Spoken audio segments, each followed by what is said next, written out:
This week's Race of the Week is the final race of the year in the UKC at PFI in the Junior Rotax category. This was a great race, pretty much nose to tail for most of the field, great jostling for the lead, some battles on the last lap, drama, everything you could want from a championship finale. Sit back, relax and enjoy this week's Race of the Week. To put that foot to the floor for the final time in the Junior Rotax Super Final for the Ultimate Karting Championship here at PF International. We go racing and Jacob Ashcroft leads us across the line.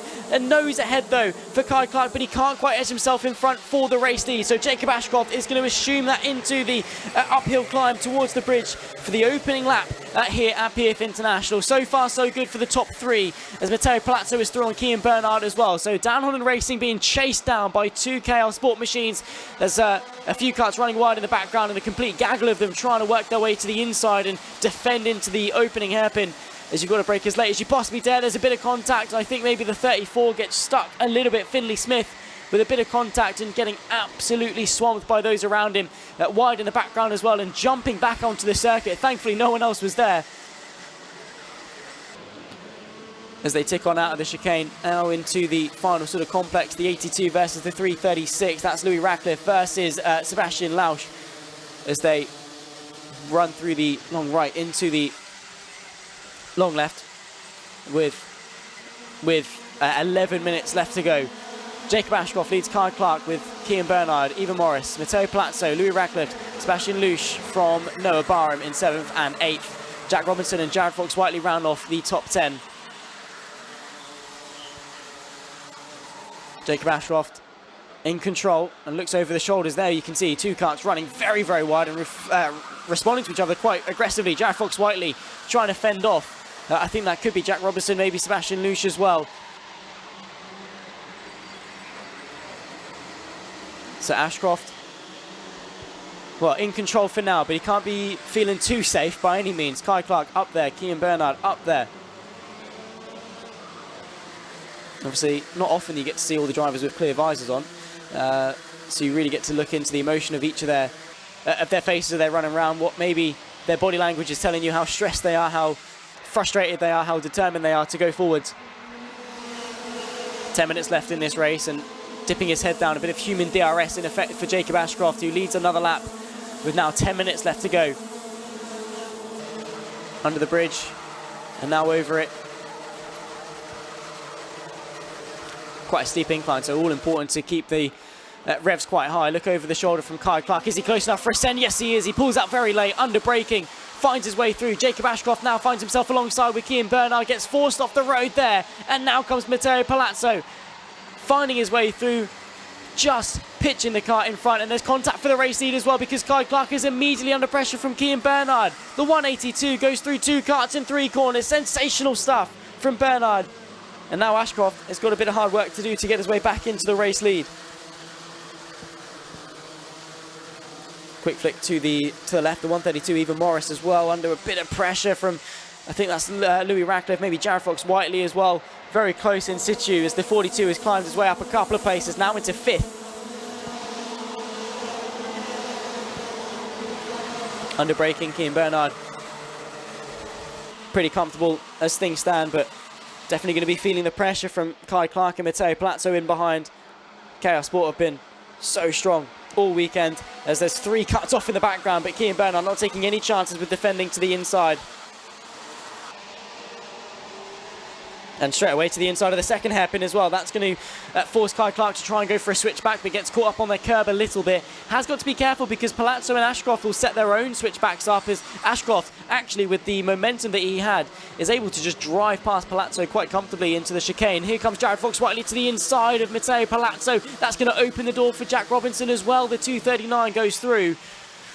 And just like that, you've got a hungry pack of wolves behind you, all wanting, you know, their own bite. And as soon as you open that door, as soon as you give them one, they're all going to be nibbling away and you're going to lose so many positions as Kai Clark once again reassumes that race lead. Kean Bernard drops behind, but there's contact between the two of them. Kean Bernard has spun Kai Clark round as they go up the hill. Jacob Ashcroft will find his way back into the race lead and it's disaster.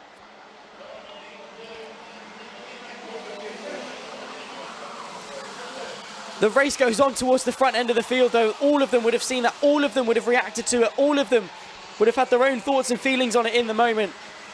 Kean Bernard, Kai Clark come to blows. Of course, the stewards undoubtedly will be taking a look at that one. 7 minutes plus the lap. Jacob Ashcroft now leads. Jared Fox Whiteley always knew he was going to climb his way towards the front end of this field. Now in behind Matteo Palazzo, completing the podium, with Jack Robinson up there as well.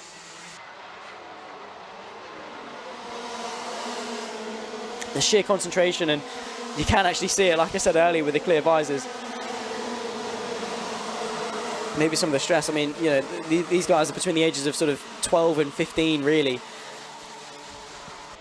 Very, very young on their first sort of steps in motorsport generally. But racing with such maturity, that's gone in a bit too deep though from Jared Fox Whiteley. He tried to brake a bit too late, locked the rears. Matteo Palazzo goes through. Now second place for the number 9. Trying to put some pressure on Jacob Ashcroft. Now the last time these two competed for a final victory, from memory, was Dunkswell. And the last time these two competed for a final victory, they had a third driver get involved and completely run away with it. That was Finley Buck back at Dunkswell for round number 3. Now these two, if they get too focused on each other, they could lose sight of Jared Fox Whiteley behind them. I'm sure they're both very aware of it, but with the hairpins that we've got, similar to the hairpins that we had at Dunkswell, if you run each other too far in deep, Jared Fox Whiteley's going to be there with a bit of a switchback. So maybe learning from those mistakes.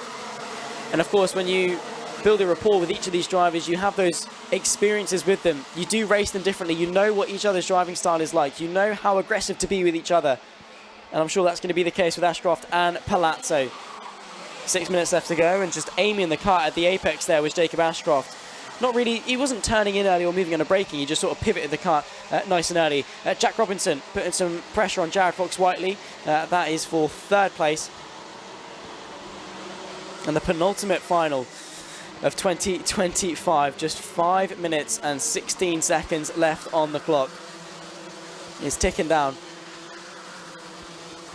And Jacob Ashcroft, after already winning the championship, what does the future hold for these young drivers, for Ashcroft, Palazzo, Whiteley? I mean, Kai Clark as well, no longer inside the top 10, but a side of the future. And, well, reacting very late there was Jacob Ashcroft, weaving around, trying to deter the move from Matteo Palazzo.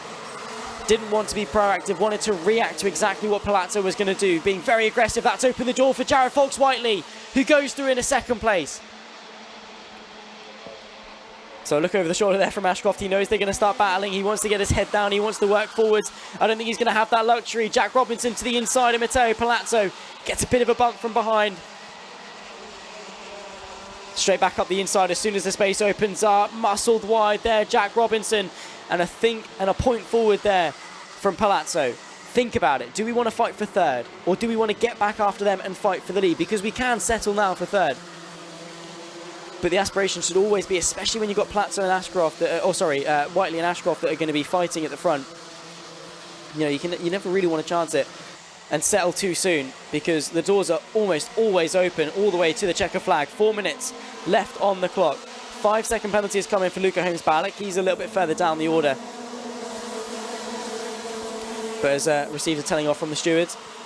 Just under 4 minutes left to go as the 239 of Jack Robinson loses a place. I think getting reeled in from Sebastian Lusch there from Eva Morris as well, getting involved. The 132 has had a stellar standout weekend.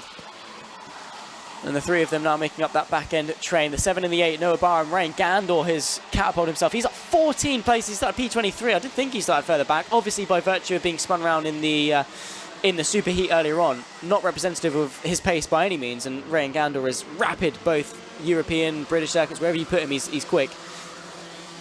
So to be fighting back into the top 10 just goes to show that determination that he carries. 3 minutes plus the lap still to run.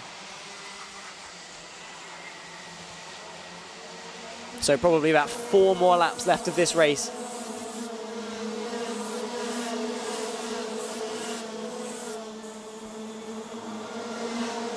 And Jared Fox Whiteley on track at Lark Hall took victory. I think some sort of a problem dropped him behind.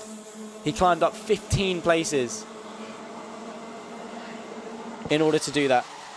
Jared Fox Whiteley this time climbed up 11 places. He's now in contention for the race lead. He's putting some pressure onto the world champion, and look at this pack in behind. Oh my goodness me. Karts here, there, and everywhere. The fight, I think, just in behind, that's probably about 15th downwards, maybe even 14th. Charlie Wolfett downwards, all the way to, well, the back end of the field in its entirety. Charlie King fighting away with the number 10 of Finley Bucku, picks his way through the chicane. So these guys getting their airtime, because look at how insane this is. Running nose to tail to nose to tail, 15, 20 karts deep. Getting all the way up to the wall as well, as much of the track as they can possibly use for that final couple of corners. 2 minutes left to go on the clock. It's getting busy. The 222 of Riley Morgan picked up a couple of places as well.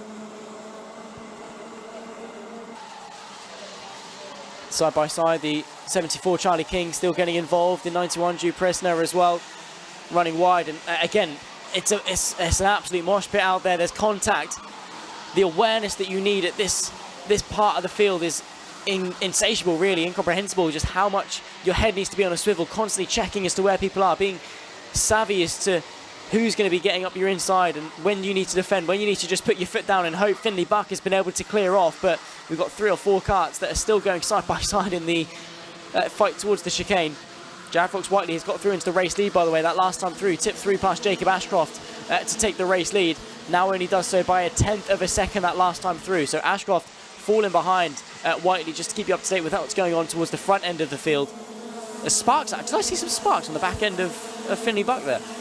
Getting close to the bottoming out.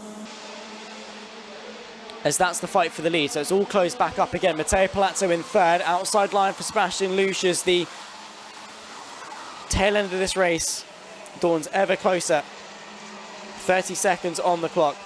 Jared Fox-Whiteley, Jacob Ashcroft in second, Matteo Palazzo in third. Defending and trying to go for that victory. He's done it on track before, but never when it's counted in the results page. And what a recovery drive this has been, from 13th up now to fighting in the lead group. One of the highest gainers in the pack. In fact, actually the second highest gainer in the pack, second only to Rayan Gandor. Jacob Ashcroft trying everything he can to find a way through. This is the penultimate lap of the Junior Rotax Super Final, the penultimate lap of the Junior Rotax 2025 Ultimate Karting Championship. And it's coming down to 4, maybe even 5 karts in contention. Matteo Palazzo goes wide. Here comes Sebastian Lusch trying to get himself involved. Both the karts go to the inside. Albi Lapper tries to get the switch back on the pair of them, and that is sensational from the number 2. He's picked his way through into third place, and the racecraft and the awareness is incredible. Jostling for the lead as well. Jacob Ashcroft has found a way through on Jared Fox-Whiteley. That's going to allow Albi Lapper to close the gap. Albi Lapper up, well, now 9 places from 12th on the grid. Contending for victory. We've had comeback drives aplenty over today. And with just one more tour, 1.38 kilometers left of racing in Junior Rotax in 2025, Jacob Ashcroft, the 2024 world champion, the 2025 British and UKC and European Rotax champion. Can he hang on from Jared Fox-Whiteley, who himself is getting involved in a scrap with Albi Lapper? Down the hill towards the hairpin for the final time. Is it offense or is it defense from Fox-Whiteley? Ashcroft goes defensive. Albi Lapper tries to go for the up and under. There's a bit of contact to the rear end as they draw alongside each other. There's absolute pandemonium in the background as well between the likes of Robertson, Barham. But we have to turn our attention towards the front because the slipstream is so powerful. Here comes Jared Fox-Whiteley fighting away with Albi Lapper, who finds his way through the chicane. And that could well have passed the advantage to Jacob Ashcroft as Jared Fox-Whiteley is fighting tooth and nail for second place. They've had to settle. Palazzo is back onto the back of them, but out of the final corner, Jacob Ashcroft take a bow. It's his third final victory of 2025. Not only does he take the title, he takes the final victory here at PF International and will crown himself as the 2025 Ultimate Karting Junior Rotax champion. Very deserving of that number 1 plate is Jacob Ashcroft. Jared Fox-Whiteley, Albi Lapper the podium. 2 incredible drivers in their own right. 2 incredible comeback drives today as well.